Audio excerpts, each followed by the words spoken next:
이어서 해적 활동과 불법 무역에 대해서 한번 살펴보도록 하죠. 이 네덜란드, 영국, 프랑스의 해적 활동부터 한번 살펴보도록 하겠는데요. 16, 18세기 동안 유럽 열강은 공식적으로 무역을 진행하면서도 사략선을 이용해서 경쟁국의 선박을 약탈하기도 합니다. 네덜란드 해적들은 필리핀과 태평양에서 스페인 선박을 습격했고요. 이 영국과 프랑스 해적들도 카리브 해 및 태평양에서 활동을 하게 됩니다. 스페인은 이를 방어하기 위해 마닐라 갤리온을 대형 선박으로 제작하고 후위함을 배치하기도 하죠. 밀무역과 불법 거래를 살펴보면 네덜란드, 영국, 프랑스는 공식 무역 이외에도 필리핀과 중국, 일본, 인도 사이에서 불법 무역을 진행하고요. 스페인 식민지의 폐쇄적인 무역 정책을 우회하여 이 물무역을 활성화합니다. 중국, 일본과 유럽 국가 간의 직접 무역이 늘어나면서 스페인의 이 무역 독점이 약화되기도 하죠. 인도, 동남아시아, 일본과의 무역 활성화에 대해서 한번 또 살펴보도록 하죠. 16세기부터 18세기까지 유럽 열강인 포르투갈, 네덜란드, 영국, 프랑스는 아시아와의 무역을 활성화하여 이 글로벌 경제 네트워크를 형성하게 됩니다. 인도, 동남아시아, 일본과의 무역은 유럽 국가들에게 중요한 경제적 기반이 되었죠. 향신료, 면직물, 은, 차, 도자기 등의 교육이 활발하게 이루어지게 됩니다. 이 인도와의 무역 활성화를 살펴보도록 하겠습니다. 인도의 경제적 중요성이 이 시기에 불거져 나오게 되는데요. 더더욱이나 인도는 면직물, 향신료, 보석류, 차 등을 생산하는 중요한 무역 중심지이기도 했습니다. 특히 구자라트, 벵골, 마드라스, 붐베이, 캘커타 등의 항구 도시는 국제 무역의 허브 역할을 담당했다고 볼 수가 있죠. 유럽 열강의 인도 진출을 한번 살펴보겠는데요. 포르투갈은 바스코 다가마가 인도 항로를 개척한 이후 고아를 점령하여 무역 거점으로 삼게 됩니다. 고아는 포르투갈이 점령한 이 식민도시라고, 최초의 식민도시라고 보시면 되고요. 네덜란드는 네덜란드 동인도 회사가 코르만델 해안, 말라바르 해안에서 면직물과 향신료 무역을 장악하게 됩니다. 영국에서는 영국 동인도 회사를 앞세워서 벵골, 마드라스, 붐베이, 캘커타에서 무역기지를 확립하고 면직물 및 차무역을 확대하게 됩니다. 프랑스는 프랑스 동인도 회사가 퐁디쉐리, 샹데르 나고르에서 이 거점을 운영하며 영국과 경쟁하게 되죠. 인도에서 유럽으로 수출된 품목들은 면직물, 향신료, 차, 보석, 염료 등이 되고요. 유럽에서 인도로 수출된 것은 은, 금, 무기, 그리고 유럽산 직물과 공산품이라고 보시면 될 것 같습니다. 이러한 인도와 유럽 간의 무역의 영향은 인도의 면직물 산업이 유럽 시장에서 높은 인기를 끌며 유럽의 직물 산업 발전에 영향을 미치게 되고요. 영국과 프랑스의 경쟁이 심화되며 결국 18세기 후반 영국이 인도를 장악하는 상황에 놓이게 됩니다. 다음으로는 동남아시아와 유럽 열강과의 무역 활성화를 살펴보도록 하죠. 이 동남아시아의 경제적 중요성부터 따져봐야 할 것 같습니다. 동남아시아는 대표적인 향신료 생산지죠. 육두구라든지 정량, 후추, 계피의 산지이기도 합니다. 그뿐만이 아니라 주석, 고무, 쌀 등의 주요 생산지라고 볼 수가 있겠죠. 말라카, 포르투갈, 네덜란드가 점령했던 이 말라카, 그리고 네덜란드 이 동인도 회사의 본부가 자리하고 있던 바타비아, 그리고 스페인 통치하에 있던 마닐라, 무슬림 왕국이었던 아체, 이 인도네시아 무역 거점인 이 마카사르 등이 국제무역의 중심지로 성장하게 됩니다. 유럽 열강의 동남아시아 진출을 한번 보도록 하죠. 포르투갈은 말라카를 점령하고 향신료 무역을 독점하려 했으나 네덜란드에 패배하게 되죠. 네덜란드는 동인도 회사가 인도네시아 몰루카 제도, 향신료 제도를 장악하여 향신료 무역을 독점하게 됩니다. 이 영국은 말레이 반도의 페낭과 싱가포르에서 무역기지를 설립하여 네덜란드와 경쟁하게 됐고요. 프랑스는 동남아, 아시아 무역에 상대적으로 늦게 진출했지만 후에 베트남을 식민지화하기도 합니다. 라오스, 캄보디아까지 묶어서 식민지화를 이루게 되죠. 동남아시아와 유럽의 주요 교육 품목을 보면요. 동남아에서 유럽으로 수출된 대표적인 이 무역 품목은 향신료, 주석, 고무, 쌀, 열대 목재 등이 포함이 되고요. 유럽에서 동남아시아로 수출된 대표적인 것은 은, 무기, 섬유 등이 됩니다. 여기서 도자기는 빼야죠. 이 동남아시아와의 무역의 영향은 유럽의 영향력이 확대되면서 동남아시아의 기존 무역망이 변화하게 됐고요. 네덜란드가 향신료 무역을 독점하며 인도네시아 지역에서 강력한 통치를 시행하게 됩니다. 영국이 싱가포르와 말레이 반도를 확보하여 동남아시아 무역의 주도권을 확대하게 되죠. 일본과의 무역 활성화도 놓치면 안 되는 부분인데요. 일본의 경제적 중요성부터 살펴보도록 하죠. 일본은 은, 특히 이아미 은강에서 생산된 은이 대표적인 수출 품목이고요. 도자기, 칠기, 무기 등을 생산하며 아시아와 유럽 시장에서 중요한 역할을 담당하게 됩니다. 나가사키는 일본과 서양 무역의 주요 항구였고요. 16, 17세기 동안 이 국제무역의 중심지로 성장하게 됩니다.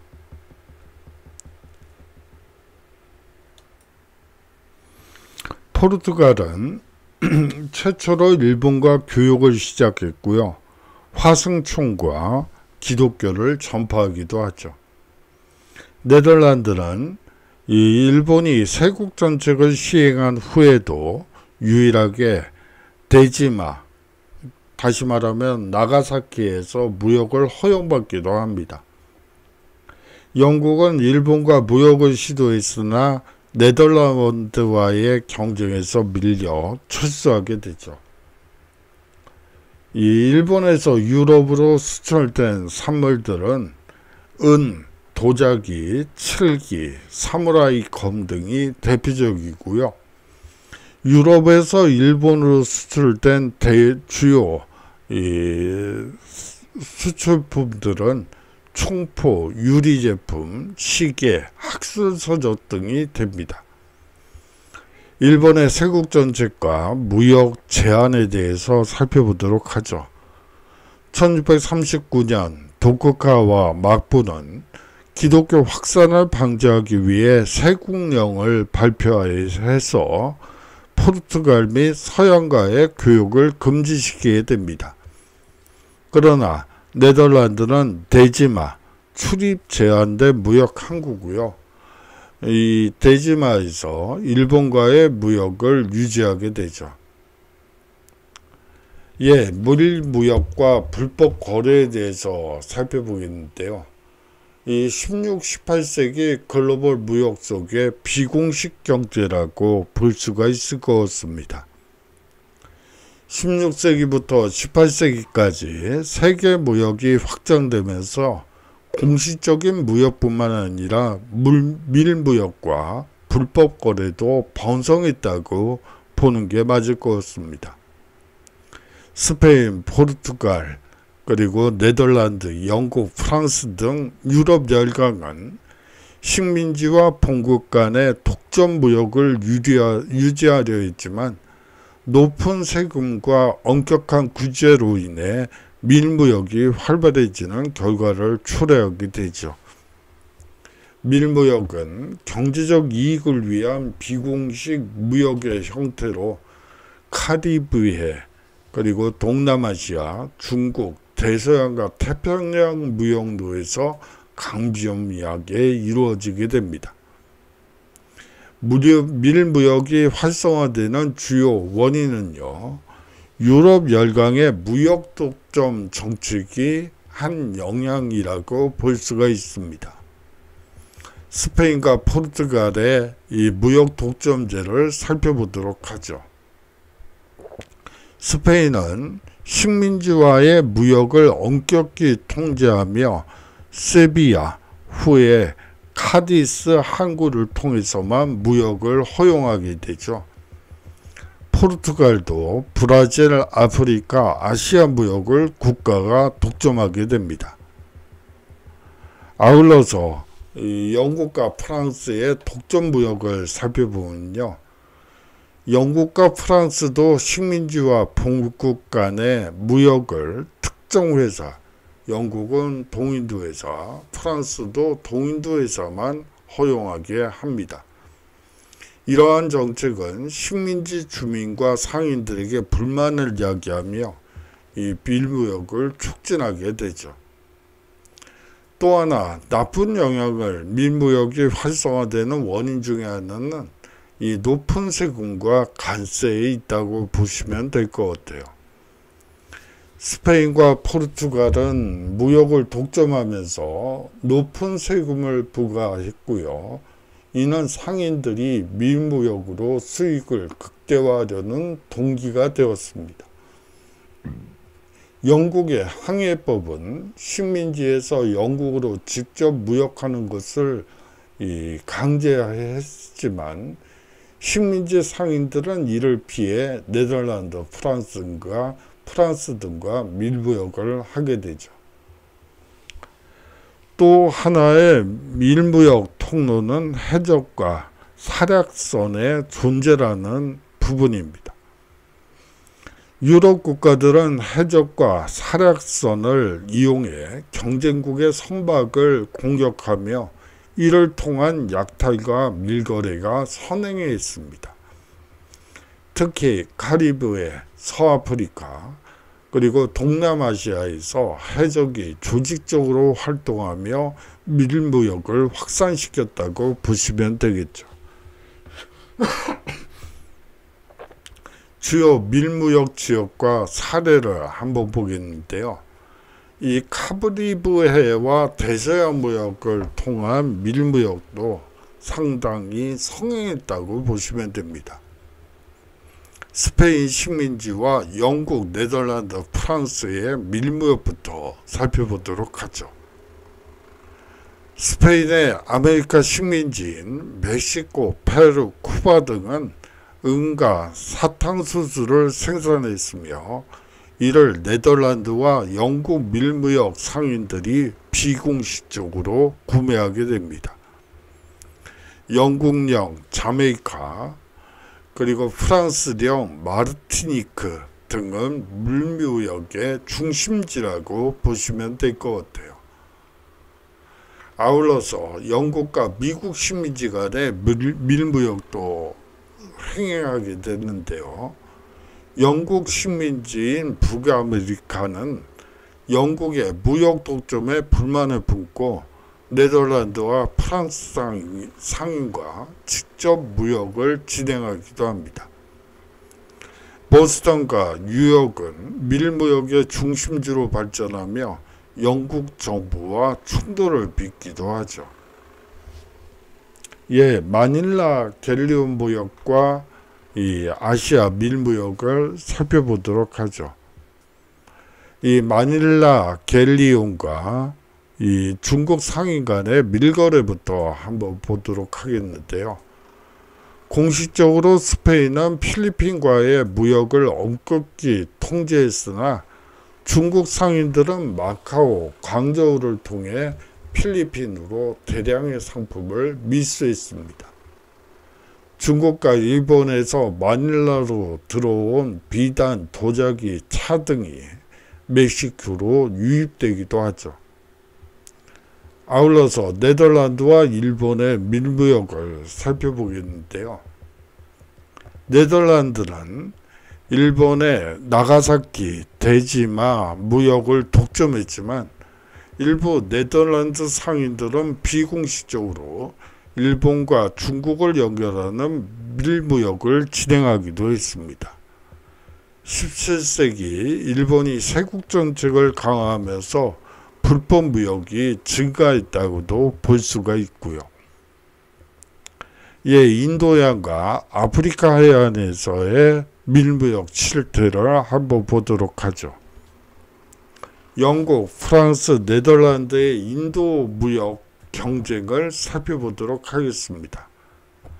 공식적으로 영국과 프랑스 동인도 회사가 인도 무역을 독점했으나 인도 상인과 유럽 상인 간의 비공식 밀무역이 활발하게 이루어졌고요. 프랑스, 네덜란드 상인들이 영국의 인도 무역을 방해하기 위해 밀무역을 적극 활용하기도 하죠. 노예무역과 상각무역을 살펴보겠는데요. 이 공식적인 노예무역 이외에도 서아프리카와 카리브해 그리고 아메리카 대륙 간의 불법 노예 거래가 성행했고요. 많은 노예선이 영국, 프랑스, 포르투갈의 감시를 피해 비공식적으로 운영되기도 합니다. 밀무역과 불법 거래의 사회경제적 영향을 살펴보도록 하죠. 유럽 국가의 경제 변화를 살펴보도록 하겠습니다. 밀무역을 통해 네덜란드, 영국, 프랑스의 경제가 급속히 성장하게 되고요. 공식 무역을 독점하려는 정부와 밀무역을 통해 이익을 얻으려는 상인 간의 충돌이 발생하기도 합니다. 밀무역 증가로 인해 유럽 국가들의 해국력이 강화되고 이 무역 감시 체계가 발전하는 계기가 마련되기도 하죠. 식민지와 본국 간의 갈등 심화를 살펴보도록 하죠. 영국의 항해법과 미국 식민지의 밀무역 갈등은 미국 독립전쟁의 원인 중의 하나입니다. 스페인과 포르투갈의 이 독점 체제가 흩날리면서 식민지에서 독립운동이 시작됐다고 볼 수가 있겠죠. 글로벌 무역 네트워크가 형성되고요. 밀무역을 통해 유럽, 아시아, 아메리카 간의 경제적 연결이 더욱 강화되게 됩니다. 18세기 이후 영국이 점차 무역 패권을 장악하면서 밀무역의 일부가 공식무역으로 전환되기도 하죠.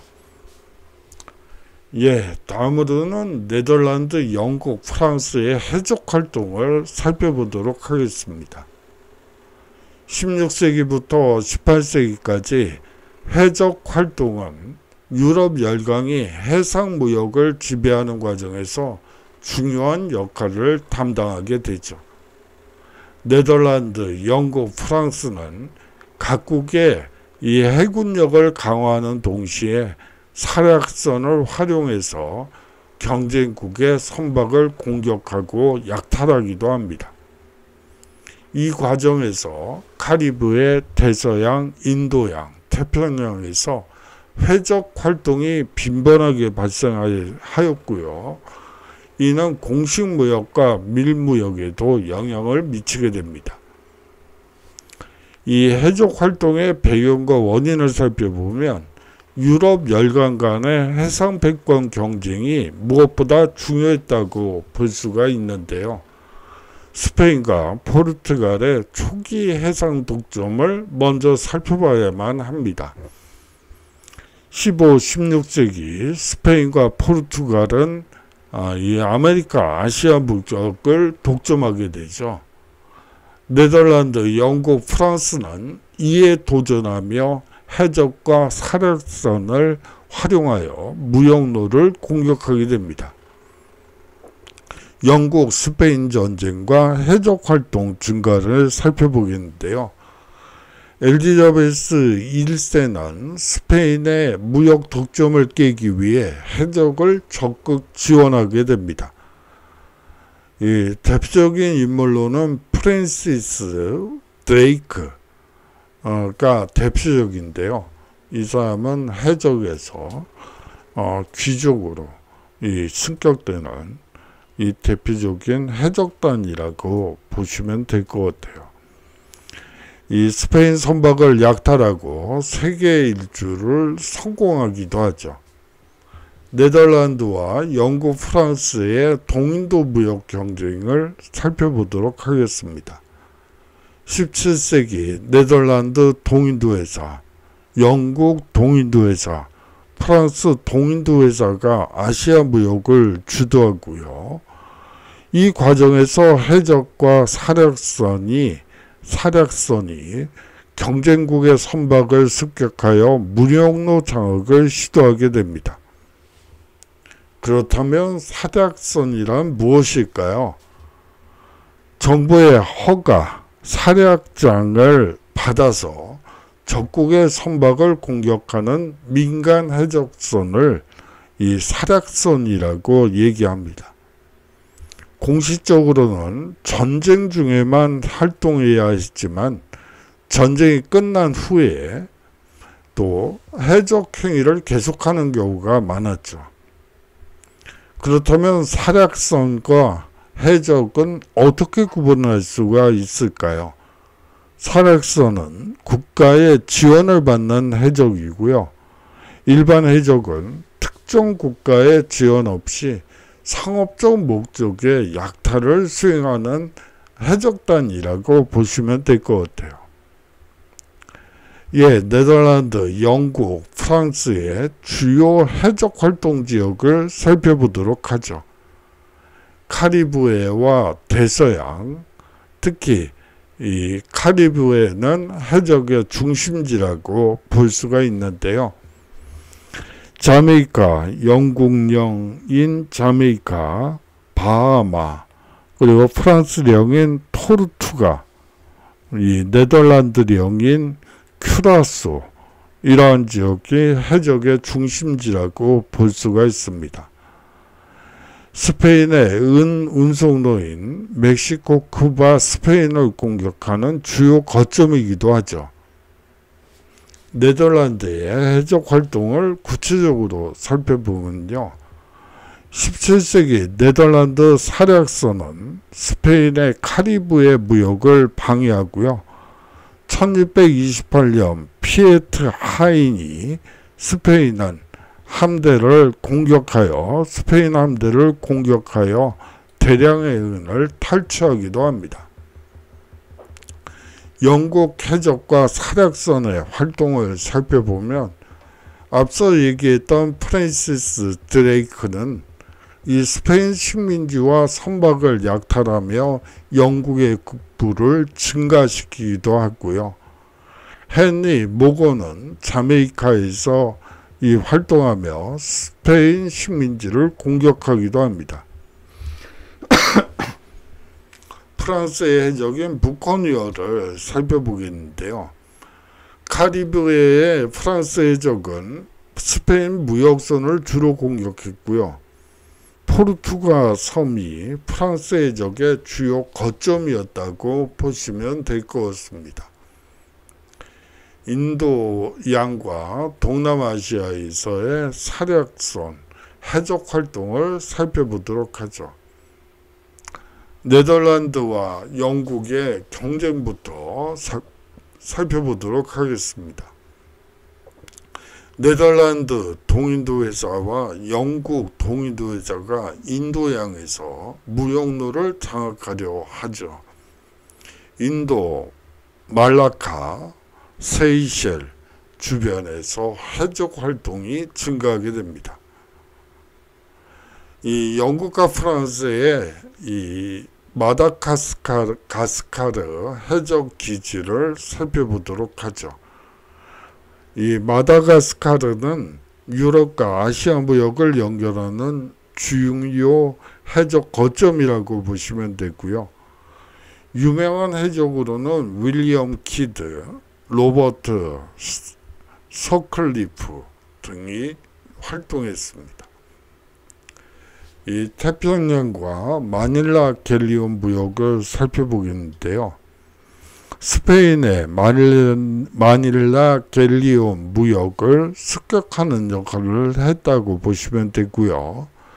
마닐라로부터 이 멕시코로 향하는 아카풀코로 향하는 스페인 선박이 대량의 은 운반을 담당했고, 영국과 네덜란드 해적들은 필리핀권에서 이를 공격하게 됩니다. 영국 해적의 태평양 활동을 보도록 하겠는데요.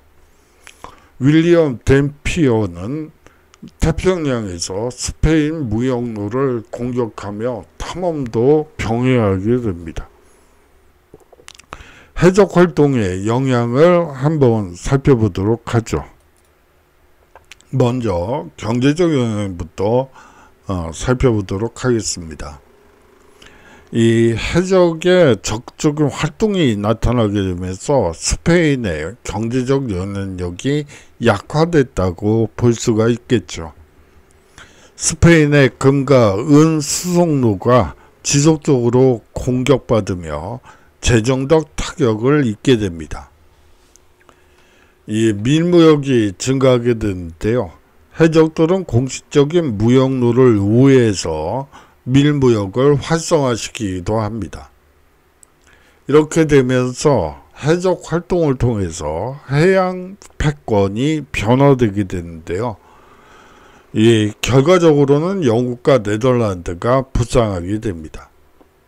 스페인과 포르투갈이 해적 활동으로 인해 해상 패권이 점차 상실하게 되고요. 영국과 네덜란드는 카리브해와 인도양에서 무역을 강화하며 해적들을 무력화하게 됩니다. 해적의 쇠퇴에 대해서 한번 살펴보겠는데요. 18세기 초 해적 속탄 작전이 이루어지게 됩니다. 영국과 프랑스는 해군력을 증가하여 해적을 적극적으로 진압하게 되고요. 1718년 영국이 검은 수염 에드워드 티치를 처형하며 이 카리브해 해적 시대를 종결하게 됩니다. 1720년대 이후에는 대부분의 해적 기지가 해체되게 되죠. 이 금은의 대량 유입과 유럽 경제 변화를 살펴보도록 하죠. 이 15세기 말부터 18세기까지 스페인과 포르투갈을 중심으로 신대륙에서 유럽으로 금과 은이 대량 유입되게 되죠. 특히 볼리비아 포토시와 이 멕시코의 시카테카스에서 생산된 은이 유럽과 아시아 경제에 큰 영향을 미치게 됩니다. 이러한 대량 귀금속 유입은 유럽의 경제 구조를 변화시키고 상업혁명을 촉진하는 중요한 요인으로 자리매김되죠. 이 은과 귀금속의 대량 유입은 유럽 경제를 변화시키는데요. 제일 먼저 가한 압박이 인플레이션이라고 보시면 되겠습니다. 사실 인플레이션이 그렇게 급속하게 이루어진 건 아니죠.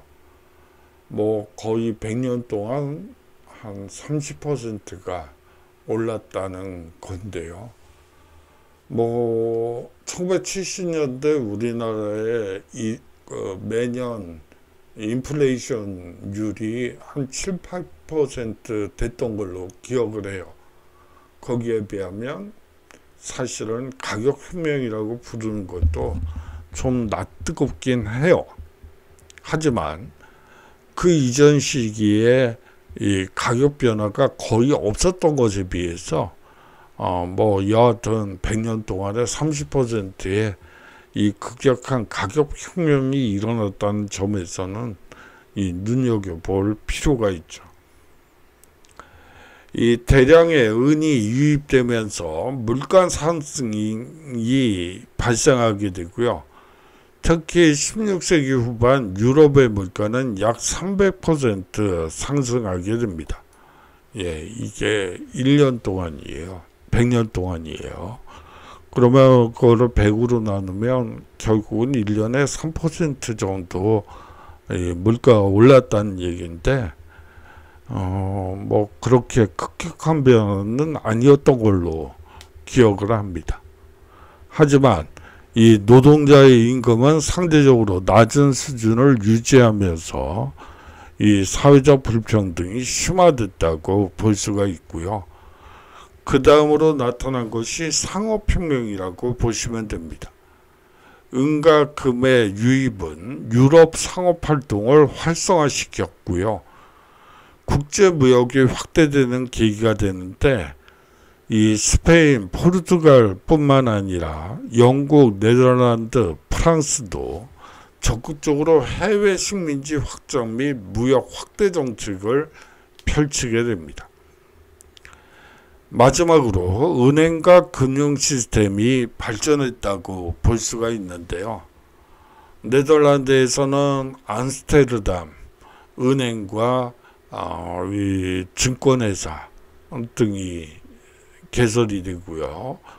영국에서는 런던, 이 포르투갈에서는 리스본이 금융기관이 발전하고 이 국제 신용 시스템이 형성됐다고 볼 수가 있습니다. 다음 시간 정도에 한번 이 국제 신용 시스템이 어떻게 구축되는지 그 과정을 보다 구체적으로 이야기해 보도록 하죠. 제조업과 자본주의 성장을 살펴보도록 하겠습니다. 유럽 국가들은 대량의 귀금속을 바탕으로 무역과 제조업을 확대시켰고요. 특히 영국과 네덜란드는 이 상업자본주의를 발전시키고 이후 산업혁명의 기반을 마련하게 됩니다. 프랑스에서는 꼴베르의 이 중상주의 정책이 도입되기도 하죠. 이러한 금은의 이 과도한 유입은 사회적 변화를 초래하기도 합니다. 지주계층과 부르주아 계급이 성장하게 되는데요. 은과 금의 증가로 상인계층이 성장하면서 기존 봉건귀족과 경쟁하게 되고요. 유럽 국가들은 이 상업과 무역을 장려하는 정책을 펼치며 부르주아 계급을 부상시키게 됩니다. 아울러서 노동계층의 변화가 일어나게 되는데요. 물가 상승으로 인해 농민과 도시노동자의 생활 수준이 악화되고요. 토지 소유자들은 농민들에게 높은 지대를 요구하며 농민 계급의 몰락을 초래하기도 합니다. 유럽과 아시아 경제 연계가 강화됐다고 볼 수 있는데요. 유럽에서 유입된 대량의 은은 중국의 경제 시스템에서 중요한 역할을 하게 되고요. 스페인과 포르투갈은 중국과 일본에서 은을 이용한 무역을 확대하며 아시아와 유럽이 연결되게 됩니다. 부정적 영향과 경제 위기를 한번 보도록 하죠. 스페인은 이 큰 경제 문제에 봉착하게 됐는데요. 스페인은 대량의 은을 확보했음에도 불구하고 제조업을 발전시키지 못하고 은에 의존하는 경제 구조를 형성하게 됩니다. 17세기 후반부터 스페인 경제가 쇠퇴하며 은이 유출되면서 재정 위기가 발생하게 되죠. 아울러서 유럽 내 경제 불균형도 이 부정적 요인으로 작용하게 됩니다. 네덜란드, 영국, 프랑스는 은을 기반으로 금융과 제조업을 발전시킨 반면 스페인과 포르투갈은 금과 은에 의존하면서 장기적으로 경쟁력이 약화되는 이 상황으로 몰리게 되죠. 이 인플레이션과 사회적 불안에 대해서 살펴보도록 하죠.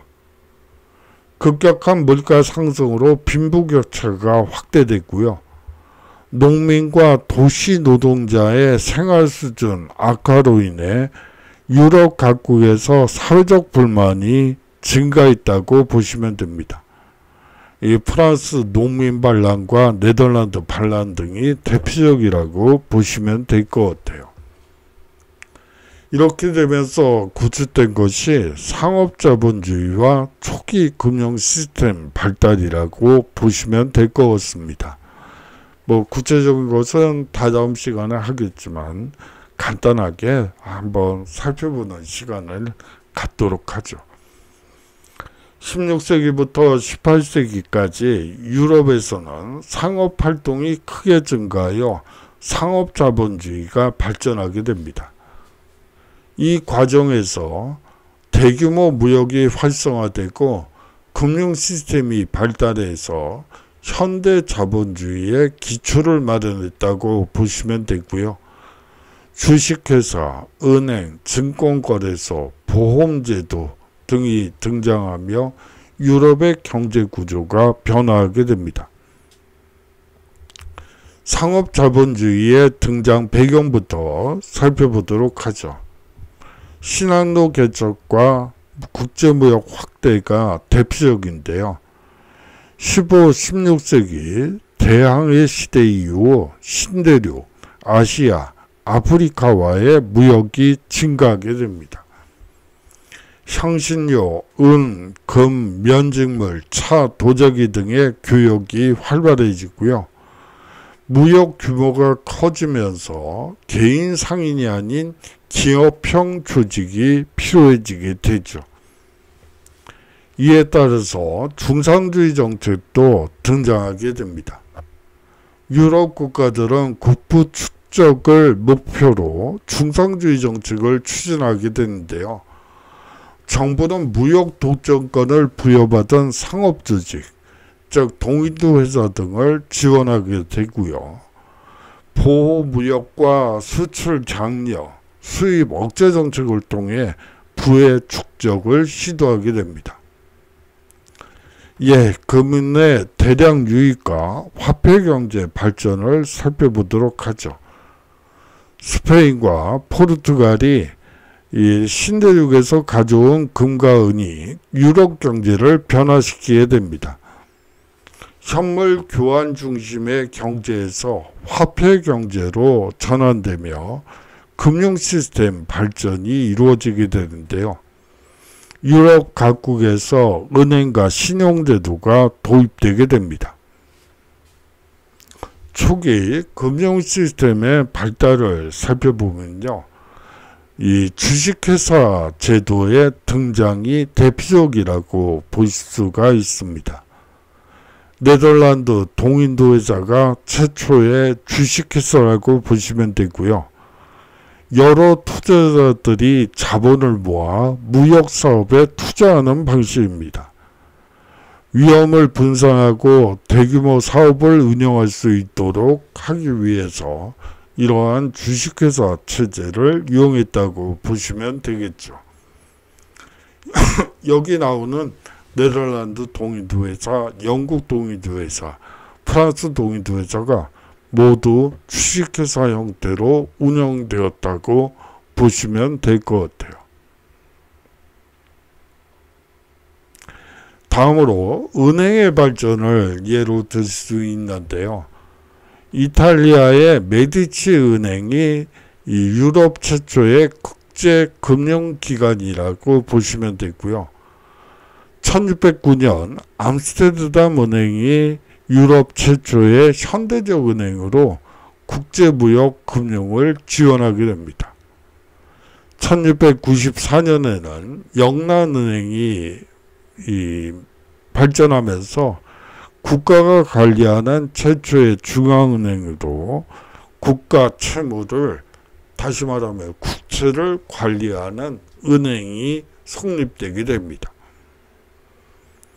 아울러서 증권거래소가 형성되는데요.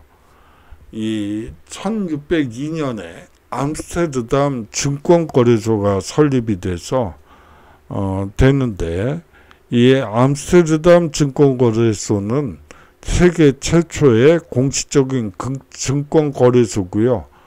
동인도 회사의 주식거래가 주요 업무였다고 여러분들이 생각하시면 될 것 같아요. 아울러서 1698년에는 런던 증권거래소가 성립이 돼서 영국에서 무역과 금융이 발달하며 성장하는 계기가 되기도 합니다. 투자자들이 회사 지분을 사고 팔며 자본을 조달할 수 있는 시장이 형성된 셈이죠. 다음으로 보험제도가 등장하는데요. 무역과 해상 운송의 위험을 줄이기 위해 해상보험제도가 발전하게 됩니다. 이 런던 로이즈는 세계 최초의 현대적 보험사고요. 이게 원래는 카페에서 이 런던 로이즈 회장과 뭐 여러 투자자들이 모여서 뭐 동인도 회사 이 배가 인도로 출항을 하는데 그 위험성을 어떻게 이 수치화해서 이 보험을 적용할 것인지를 얘기하는 과정에서 만들어진 거라고 여러분들이 생각하시면 될 것 같아요. 보다 더 구체적인 것은 다음 시간 정도에 한번 하도록 하죠. 상인들은 보험을 통해 선박과 화물을 보호하며 장거리 무역을 안정적으로 운영할 수 있게 되죠. 예, 상업자본주의의 영향을 한번 보도록 하겠습니다. 유럽 경제 구조가 변화되는데요. 상업자본주의로 인해 도시 중심의 금융경제가 발전하게 되고요. 상업과 금융업이 중세길드 중심의 경제에서 벗어나 자유로운 시장경제로 변화하게 됩니다. 예, 이 길드제도는 사실은 아주 자유무역과는 아무 관련이 없는 조직이라고 보시면 될 것 같아요. 뭐 생산량, 그리고 사용해야 하는 이 원재료, 이러한 것들이 길드의 통제하에 있게 되고, 심지어는 생산량조차도 길드에서 정해준 대로만 생산해야지 됐습니다. 다시 말하면 자유경쟁과는 아무 관련이 없죠.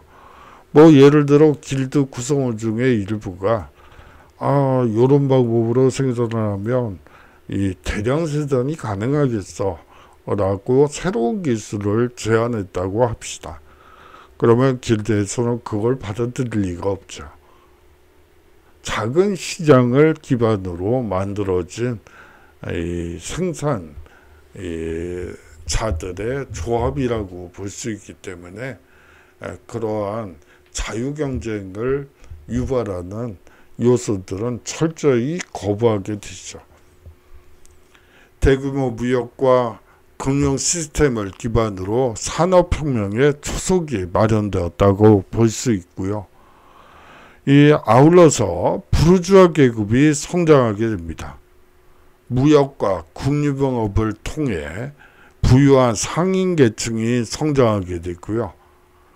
기존의 봉건 귀족들이 경제적 지배력을 상실하고 새로운 상업계층이 사회적 영향력을 확대했다고 보시면 될 것 같습니다. 이렇게 되면서 국가 간 경쟁이 심화되게 되는데요. 영국, 네덜란드, 프랑스 등이 상업자본주의를 기반으로 국제무역 경쟁을 벌이게 되는데, 해상 패권을 장악하기 위해 영국, 네덜란드 전쟁, 영국, 프랑스 전쟁 등이 발발하게 됩니다. 아울러서 노동시장의 변화도 눈여겨보셔야지 될 대목인데요. 수공업과 공장 시스템이 확산되며 노동시장이 확대되게 됩니다. 이제 노동자들은 농업에서 벗어나 도시의 상업 및 제조업 부분으로 이동하게 되죠. 많은 변화가 나타났다는 것을 여러분들이 피부로 느끼시면 될 것 같아요. 자, 오늘은 여기까지 하고요. 다음 주부터는 이 동인도 회사들을 중심으로 해서 한번 이 새 글로벌 무역 네트워크가 어떻게 형성되는지 보다 구체적으로 살펴보는 시간을 갖도록 하겠습니다. 장시간 수업 들어주셔서 감사하고요. 다음 주에 건강한 모습으로 서로 인사 나누도록 하겠습니다. 안녕히 계십시오.